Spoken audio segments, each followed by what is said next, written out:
சென்ற வீடியோவின் தொடர்ச்சி அங்கே பாருங்க, அதே தலைப்பு தான். அடிப்படை ஜோதிடத்திற்கும் ஜெம்ஸ் ஜோதிடத்திற்கும் சொல்லக்கூடிய ஜெம்ஸ் என்று சொல்லக்கூடிய நவரத்தின கற்கள் ஜோதிடத்துக்கும் உள்ள வேறுபாடு நான் பார்த்தீங்க. இது இங்க பாருங்க, அடிப்படை ஜோதிடம் எப்படின்னா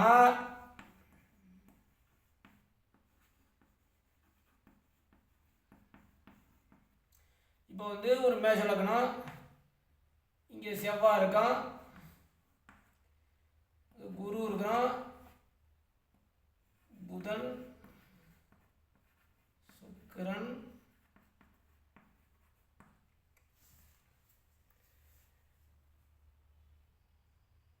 சனி, ராகு, கேது, இங்கே சூரியன் இருக்கான்னு வச்சுக்கோங்க. 1 2 3 4 5 6 7 8. இங்கே சந்திரன். இது என்னன்னா பலன்களை சொல்வது. இப்ப நான் சொன்ன முன்ன எழுதி போட்ட அதுதான் அடிப்படை ஜோதிடம். லக்ன பலன்கள், கோள்கள் நின்ற பாவகங்களில் நின்ற பலன்கள், கோள்கள் இணைந்த பலன்கள், கோள்கள் பாவகங்களில் மாறி நின்ற பலன்கள், செல்வ யோகம், அடிப்படை யோக பலன்கள் அப்படிங்கிறது இதை நம்ம பார்க்க போறோம். இது அடிப்படை. ஆனா ஜெம்ஸ் ஜோதிடம் அப்படி அல்ல. இப்போ கோள்கள் எல்லாம் பாருங்க, இந்த லக்னத்திற்கு 3க்கு 6க்கு உடையவன் புதனோடு சுக்கிரன் சேர்த்துட்டான். அப்போ இவனு என்ன சொல்லணும், இங்க பாருங்க, இவங்க என்ன சொல்லுவாங்க தெரியுமா? அப்போ சுக்கிரனை ஆக்டிவேட் செய்ய வேண்டும். அப்ப என்ன சொல்லணும்,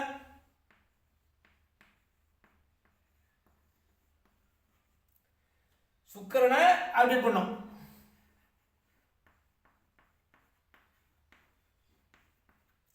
செய்ய வேண்டும். ஜெம்ஸ் பித்ரன் தான் செய்ய வேண்டும். அதுபோல புதனை டீஆக்டிவேட், அதாவது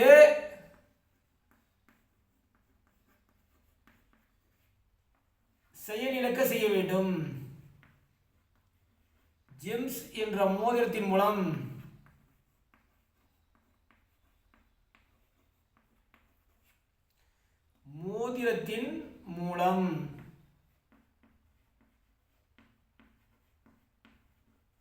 கவனிங்க, மூலம் செயலிழக்க செய்ய வேண்டும்.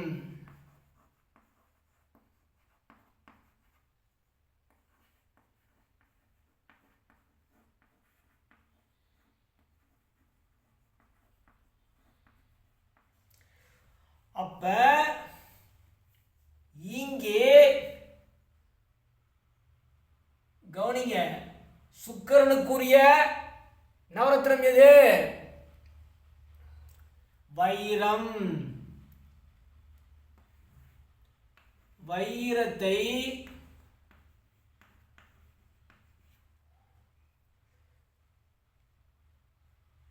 போட வேண்டும்.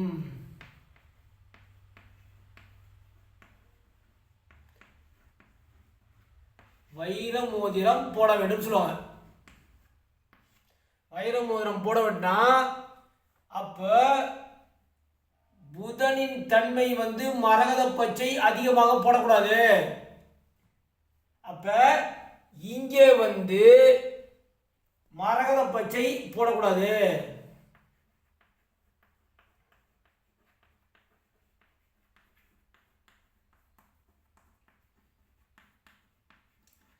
அதாவது ஏன் என்றால் 6க்குடையவனோடு அவன் அந்த 6க்குடைய 2க்கும் 7க்குடைய சுக்கிரனோடு அந்த 6க்குடைய சேர்றதுனால புதன் கெடுதல் செய்வான் என்கின்ற அந்த காரணத்தால் புதனை டீஆக்டிவேட் செய்ய வேண்டும் மோதிரம் மூலம். அப்ப அந்த மரகத பச்சை போடக்கூடாது, சுக்கிரனை ஆக்டிவேட் செய்யும். அப்ப வைரத்தை போட வேண்டும்.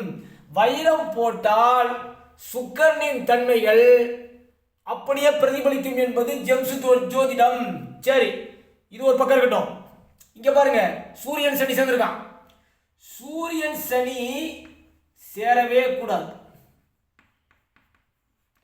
அப்போ இங்க என்ன சொல்லுவானா, சூரியன் அதாவது சூரியனோட இது என்ன, சனி வந்து நீலம், சனி வந்து நீலம், சூரியன் மாணிக்கம்.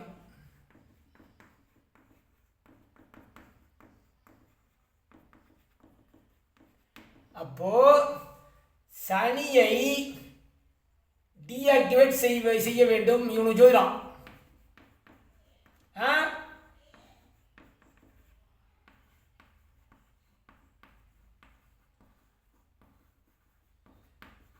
சனியை டீஆக்டிவேட் செய்ய வேண்டும், சூரியனை ஆக்டிவேட் செய்ய வேண்டும் என்று தான் இந்த ஜெம்ஸ் ஜோதிடம். அப்ப சனி என்பதை டீஆக்டிவேட் செய்து சூரியன் என்ற அந்த மாணிக்கத்தை மோதிரமாக அணிய வேண்டும். இது சொல்வதே ஜெம்ஸ் ஜோதிடமாகும். சரி, இப்போ உதாரணத்துக்கு நம்ம பார்க்க போறோம். இந்த ஜோதிடம் சரியா அப்படின்னு பார்க்க போறோம். பாருங்க, அடுத்தது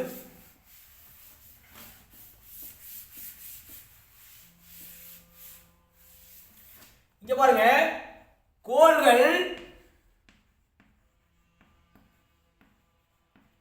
ஒளிகளை பிரதிபலிக்கிறது.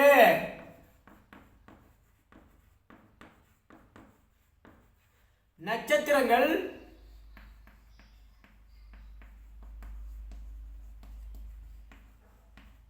ஒளிகளை பிரதிபலிக்கிறது.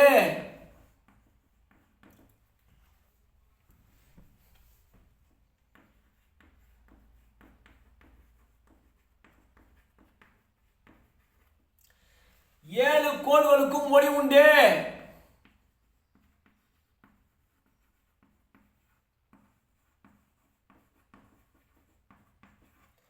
ஆனா 2 கோள்களுக்கு ஒளி கிடையாது.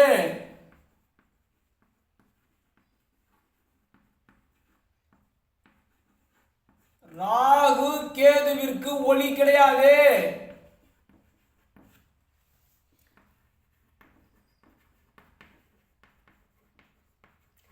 இது நோடு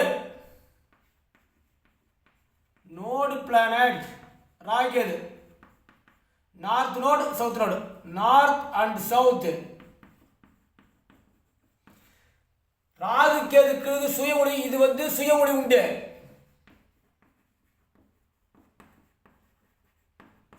அப்போ சுய ஒளி அதாவது 9 கோள்களும் 27 நட்சத்திரங்களுக்கும் ஒளிகளை பிரதிபலிக்கிறது. கவனிங்க, 27 நட்சத்திரங்களும்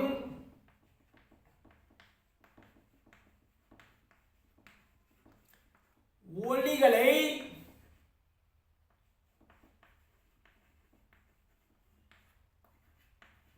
பிரதிபலிக்கிறது.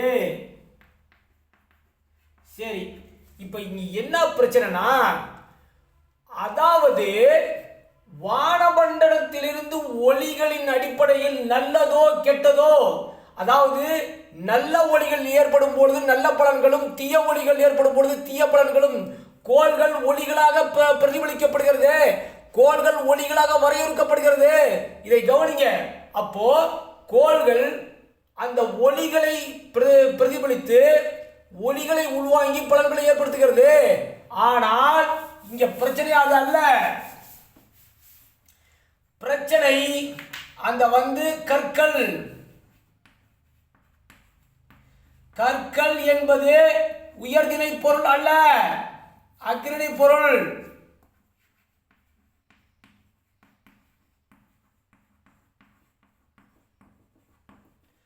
உயர்திணை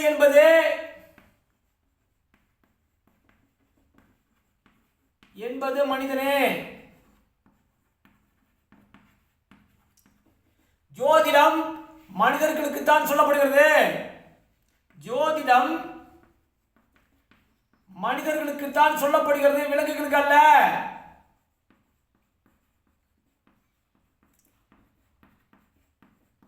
சொல்லப்படுகிறது விலங்குகளுக்கு அல்ல.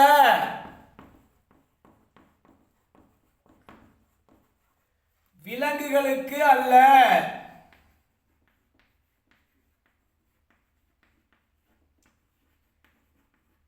மனிதன் 9 விதமான குணங்களை பிரதிபலிக்கிறான். அப்ப குணங்களும் செயல்பாடுகளும் பிரதானமாக இருக்கும் பொழுது இந்த கற்கள் அக்னி பொருள், அதாவது 9 கோள்களுக்கும் 9 கற்களை அணிந்த அது அக்னி பொருள். அக்னி பொருள் மீது நம்பிக்கை வைக்கும் அந்த பாமர மனிதன் ஏன் தன்னுடைய குணங்களின் மீது நம்பிக்கை வைக்கவில்லை என்ற கேள்வி ஏன் மக்களிடம் எழவில்லை? ஜோதிடர்களுமே எழுதாத போது மக்கள் என்ன செய்வார்கள்? அப்போ கோள்களின் குணங்கள் நல்லதும் கெட்டவனும் சேரும்போது அது குணங்களிடையே முரண்பாடு ஏற்படுகிறது.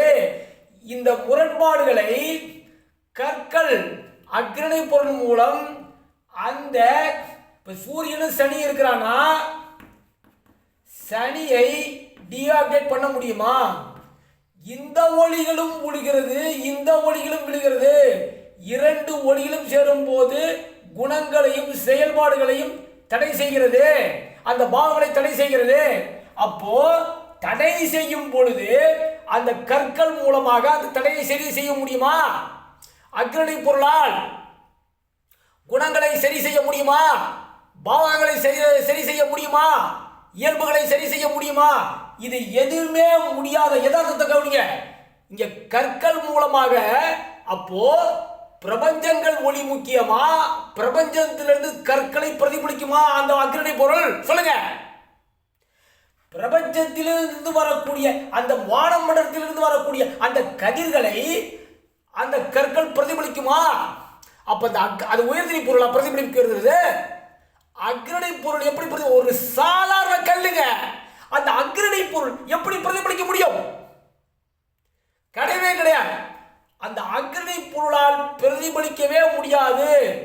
அது ஒரு அழகுக்கு போடப்பட்ட மோதிரமே தவிர அந்த நவரத்ன கற்களும் அது செயல்பாடுக்கு வர்றது சாத்தியமே கிடையாது. உணர்வுகளும் உணர்ச்சிகளும் குணங்களும் பாவகங்களும் கோள்களும் குணங்களும் செயல்பாடுகளும் தான் இங்கே நல்லது கெட்டது தீர்மானிக்கிறது. அக்னி பொருட்கள் தீர்மானிப்பதில்லை. இது சாதாரண ஒரு கல்லு. இந்த கல்லு தான் தீர்மானிக்கப்படுகிறது என்றால் இன்று இந்த ஜோதிடம் தேவையில்லை, கணக்கு தேவையில்லை, பாவங்கள் தேவையில்லை, விம்சோத்திரி தசைகள் தேவையில்லை. அது மட்டுமல்ல, அத்தனை விதமான கணக்குகள் இருக்குது ஜோதிடத்தில். பலன்கள் இருக்குது, குணங்கள் இருக்குது, பாவங்கள் இருக்குது. இத்தனை விதமான விஷயம் தேவையே இல்லையே. நவரத்ன கல் போட்டுக்கன்னு சொல்லிட்டு போயிடலாமே. அப்ப நவரத்ன கல்கள் போட்டால் அப்ப அந்த கோள்களின் பாதிப்பு இருக்கவே இருக்காது என்று சொல்ல வருகிறீர்களா? நவரத்ன கல் ஜோதிடர்களே, அப்படித்தானே நீங்க சொல்ல வரீங்க? இது பொய்.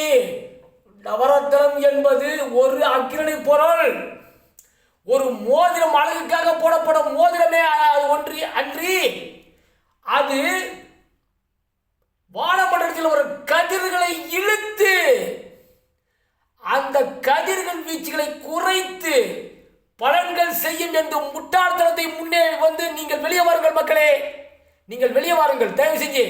இந்த முட்டாள்கள், அதாவது ஜோதிடம் முட்டாள்கள் பிடியில் சிக்கிவிட்டது என்பதற்கு இதை விட உதாரணம் எதுவும் இல்லை. இதைத்தான் நான் திருப்பி திருப்பி சொல்கிறேன். இது குணங்கள் பிரதானமாக ஏற்படுகிறது, பாவகங்கள் பிரதானப்படுத்தப்படுகிறது, குணங்களை பிரதானப்படுத்தப்படுகிறது, கோள்களை பிரதானப்படுத்தப்படுகிறது, விம்சோத்திரி தசா பிரதானப்படுத்தப்படுகிறது. இதுதான் உண்மை. கணக்குகள் பிரதானப்படுத்தப்படுகிறது. ஆனால் இங்கே இது எதுவுமே தேவையில்லை. அந்த மோதிரம் போடும் பொழுது கதிர்வீச்சு மோதிரத்தின் மீது விழுந்து அந்த மோதிரத்தில் இருக்கக்கூடிய அந்த நவரத்தினங்கள் அந்த உடலில் உள்ள அத்தனை கதிர்வீச்சுக்களை, அதாவது அந்த மோதிரம் போட்டாவே அந்த சனி என்று இருக்கக்கூடிய கதிர்வீச்சு இருக்காதுன்னா நம்புறீங்களா நீங்க? இது பொய். மக்களே, விழிப்புணர்வு அடையுங்கள், விழிப்புணர்வு அடையுங்கள், விழிப்புணர்வு அடையுங்கள். சப்ஸ்கிரைப் பண்ணுங்க, ஷேர் பண்ணுங்க, பெல் ஐகானை கிளிக் பண்ணுங்க. இந்த வீடியோ அனைவருக்கும் சென்று சேருங்க. நன்றி, வணக்கம், வாழ்க வளர்க.